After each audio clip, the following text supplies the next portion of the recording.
action. Hi, I'm Antonio Lewis, and I'm here to show you how to make my recipe, originally called Hulk juice, but it's now called green juice. Delicious, isn't it?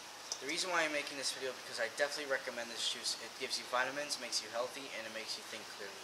But let's get started with the history first. Alright, I originally wanted a juice, and I wanted it green, and so I called it Hulk juice, because I was watching Incredible Hulk TV show from the 1970s, which starred Lou Ferrigno as the Incredible Hulk.